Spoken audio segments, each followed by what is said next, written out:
Group of Interest, Church of the Second Hytoth. GOI IDR, 3088. Also known as, orthothants, stargazers, Barlow, bloodletters, squares/heptagons. Area of Operations: Earth, Church of the Second Hytoth. Interstellar and intergalactic regions, entire orthothan religion. Threat level, yellow. Overview: the Church of the Second Hytoth is an occult organization of human and alien entities that adhere to the extraterrestrial orthothan religion, aiming to aid a universal guardian deity, Rokmuli Yuzan, in combat against extra-universal threats, known as Voruturut. The central beliefs of the religion are that the current universe, the Second Hytoth, was preceded by a different universe, which used to exist until it was consumed by an extra-universal entity. A group of survivors fled to the newly created Second Hytoth, our reality, with 7 of them choosing to ascend to godhood to ensure the universe's safety. 6 of these gods died over time, leaving Rokmuli Yuzan as the last survivor. The majority of actions taken by the group are performed underneath the veil, at times resulting in minor conflicts with the Foundation or other normalcy organizations. Group members tend to be proficient in occult practices such as thaumaturgy and limited theurgy. Caution should be taken in all interactions with them.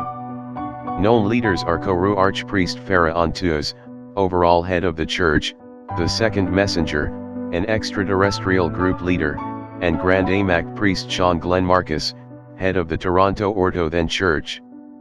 Human orthothan belief systems are known to have existed by 11,000 BCE, corresponding to the formation of the ancient Orthothan kingdom civilization, though modern branches have only been developed in the past century. Refer to terrestrial groups for further information. Orthothan groups separate from the church exist, all being significantly smaller in comparison and tending to have differing moral beliefs. Beyond the church, the orthothan religion has an interstellar and intergalactic presence, having initially emerged among extraterrestrial civilizations.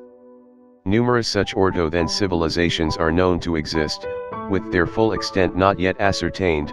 Refer to extraterrestrial groups for further information. Information on factions connected to GOI 3088 is available in the following document. Mythos. According to orthothan mythology, prior to existence was the Voru, a chaotic non-existence in which minds and matter would continually emerge and be destroyed. At some point an unknown deity created the first Hytoth, a first universe sheltered from the dangers of the Voru. The universe existed for billions of years until an extra-universal entity, entirely unnamed in all recovered orthothan documents, consumed the universe and destroyed it. A small group of beings survived the consumption, all of whom had escaped into the Voru for safety until the deity that created the first Hytoth created a new universe in the form of the second Hytoth. The survivors drilled into the second Hytoth, settling in the expanding space-time, and 7 leaders of the survivors grouped together, vowing to prevent the new universe from being destroyed as well. These 7 then ascended to godhood and became the Holy Seven, the Korudiasa. The Korudiasa were active in the early universe, spreading religious beliefs intended to raise support for themselves while fighting against entities that posed a threat to the universe. In order to maintain divine states, the Korudiasa required a constant source of blood, a consequence of how blood continually leaked from their new form 6, which necessitated bloodletting rituals to maintain their health. However, their influence gradually decreased over time, with lowered influence decreasing the number of bloodletting rituals followers would perform. Members of the Korudiasa progressively died, the last death being that of the Holy Sixth, Rokmuli Yuzan, in 2000. The only member of the 7 said to remain alive is the Holy Fourth, Rokmuli Yuzan. Rokmuli Yuzan protects against extra-universal entities, Voruturut, that are trying to invade the universe as a means of escaping the Voru's chaos, a process which will in turn destabilize reality if not prevented. How much longer Rokmuli Yuzan can continue to fight for is unknown. Treatment of the mythos. Unusually for religious groups of interest, the Church of the Second Hytoth does not hold a central canon for its mythos. Instead, the group believes that, while it knows much on its pantheon and cosmology, it lacks full knowledge on reality, and that the ordo-then mythos itself is an incomplete view of existence.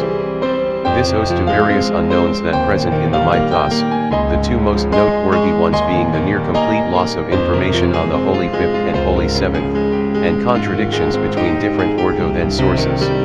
As a result, the organization aims to fully learn all aspects of the universe as a means to complete ordo-then mythology. The group's branch of history employs scholars to seek out missing information and, with the aid of their warriors, obtain artifacts relevant to this cause. Central subjects of research include the Holy Fifth, the Holy Seventh, the First Hytoth, and the Earthen Ordo-then Kingdom. See terrestrial groups for further information. Considered less likely to be learned yet still sought for are the identity of the deity that created the first and second Hytoths, its motivations, and what the entity that consumed the first Hytoth was. Behavior and organization details. The goals of the Church of the Second Hytoth are to preserve of Rokmuli Yuzan's life through bloodletting rituals, to spread the ordo-then religion and morals based on the actions of Rokmuli Yuzan, to research the ordo-then pantheon, the first Hytoth, and unknown aspects of the ordo-then mythos, to kill any and all Voruturut. The organization is relatively small and pacifistic towards those unrelated to the Voruturut, though they are active on a global scale. Multiple churches are operated in major cities, the largest being in Toronto, Ontario, Canada, many of which exist in way-accessible pocket dimensions. 7 secretive raids have been performed under Operation Violet Lens, but the recent inclusion of ritualistic cryptography systems in way entrances has stalled further raid attempts. Ordo-then entities originating from other regions of the Milky Way galaxy, the second messenger included, are prominent members of the group. Common origins of them have been the evacuation of their home star systems and attempts at interstellar proselytization. As such, the organization holds vast amounts of knowledge on extrasolar phenomena and locations, more than the Foundation presently has. Human group members use alien technology routinely. It is of note that, despite these connections to extrasolar life, the Church itself lacks any contact with alien ordo-then groups. Whether extrasolar ordo-thens are even aware of the existence of the Church of the Second Hytoth or not is a matter of continued research. Culture. Church of the Second Hytoth doctrine stems from a following in morals based on Rokmuli Yuzan's actions, commonly referred to as the organization's central tenets. Core to the tenets are the ability to think strategically, to remain curious about the world, and to display kindness and peace to those who are not enemies. The following of the tenets influences much of the actions taken by both church members and the church as a whole, causing them to avoid conflict unless no alternatives exist. In turn, they are on neutral relations with a number of groups of interest and have a small percentage of members who are also connected to other anomalous religions.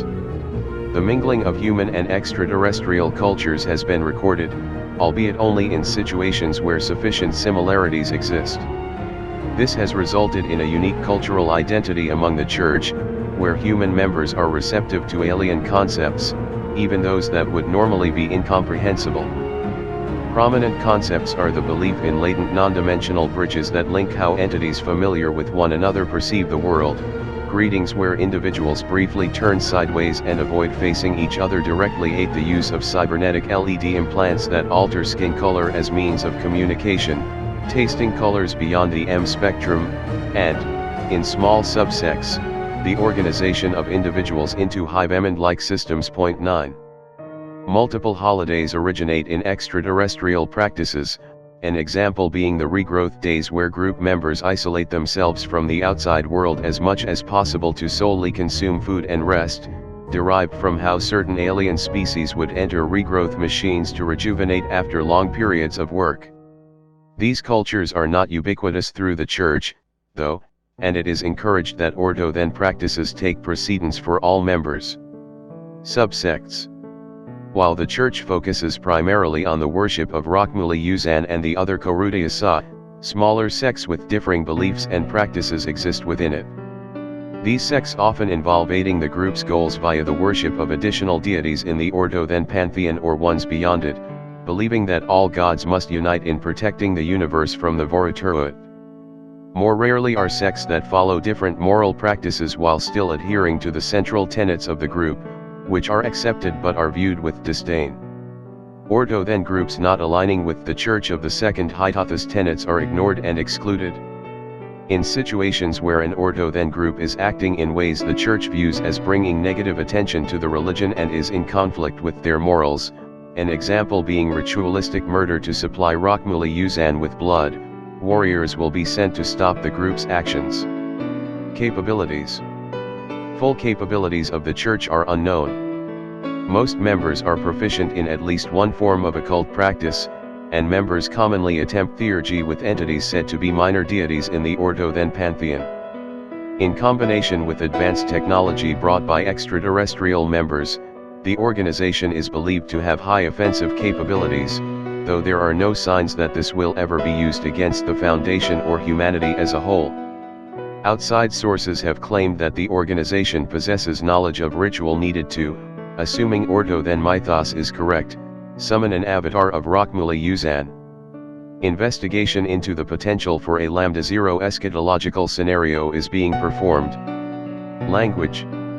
The group speaks a combination of native languages and the Ordo-then extraterrestrial language, OEL, which has been anomalously preserved since an unknown point in time. While spoken OEL varies heavily or does not exist among certain species, the logograms used in written OEL are largely consistent across all Ordo-then cultures, regardless of the amount of separation between them. 10. According to the Church, this is the result of a divine act by the Korudiasa to maintain the unification of all Ordo-then cultures in the universe.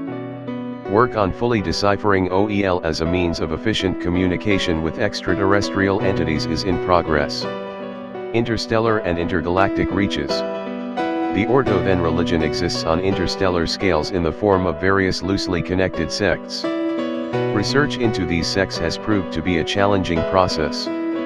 Discovering the location of a sect is, in cases where it is not broadcasting powerful M radiation signals and where no outside aid exists, a matter of chance, and discovered sects can be radically different from human cultures to the point where a full understanding of them is impossible.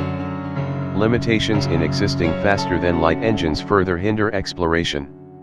Despite the difficulties, the Extrasolar Activities Division has made substantial findings.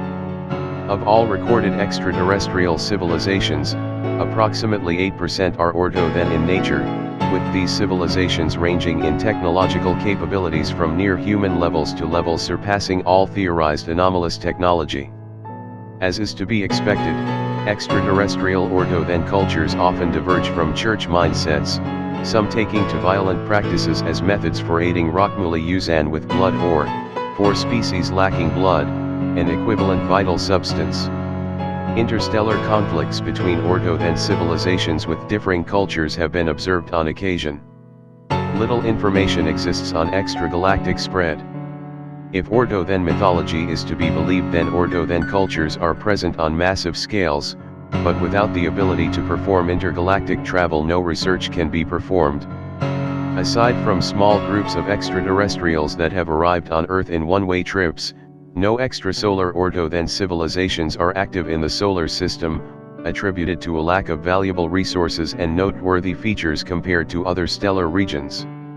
The only civilization known to have been active is species of interest 002, refer to extraterrestrial groups for further information. The group is presumed to be extinct.